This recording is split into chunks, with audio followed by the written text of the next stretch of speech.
महाराष्ट्र एटीएसची राज्यव्यापी धडक कारवाई. पाकिस्तानमधील गँगस्टर शहजाद भट्टीशी कथित संबंध असलेल्या 112 संशयितांना ताब्यात. जालना जिल्ह्यातील काही संशयित महाराष्ट्र एटीएस पथकाच्या ताब्यात. सोशल मीडियाच्या माध्यमातून युवकांना देशविरोधी कारवायांकडे वळवण्याचा संशय. राज्यभर एकाच वेळी छापेमारी कसून चौकशी सुरू. आज दिनांक 10 रोजी शुक्रवारी दुपारी 3 वाजता मिळालेल्या माहितीनुसार महाराष्ट्र दहशतवाद विरोधी पथकानं देशविरोधी कारवायांवर मोठा प्रहार करत शुक्रवारी पहाटे राज्यभर व्यापक धडक कारवाई केली. पाकिस्तानमध्ये वास्तव्यास असलेल्या कुख्यात गँगस्टर शहजाद भट्टी याच्याशी कथित संबंध असल्याच्या संशयावरून राज्यातील विविध भागांमधून 112 संशयितांना चौकशीसाठी ताब्यात घेण्यात आलंय.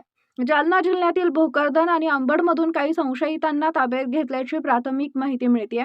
माहितीनुसार या विशेष मोहिमेसाठी महाराष्ट्र एटीएसच्या सर्व 14 युनिट्स तैनात करण्यात आल्या होत्या. मुंबई, ठाणे, नवी मुंबई, मीरा रोड, सांगली, सातारा आणि छत्रपती संभाजीनगरसह अनेक ठिकाणी एकाच वेळी छापेमारी करण्यात आली. प्राथमिक तपासात पाकिस्तानमधून कार्यरत असलेले गँगस्टर शहजाद भट्टी आणि त्यांचे सहकारी इंस्टाग्राम, टेलिग्राम व फेसबुक सारख्या सोशल मीडिया प्लॅटफॉर्मच्या माध्यमातून भारतीय युवकांशी संपर्क साधत असल्याचा संशय व्यक्त करण्यात आलाय. युवकांचे ब्रेन वॉश करून त्यांना देशविरोधी कारवायांकडे वळवण्याचा प्रयत्न होत असल्याची माहिती गुप्तचर यंत्रणांना मिळाल्यानंतर मोठी कारवाई करण्यात आली.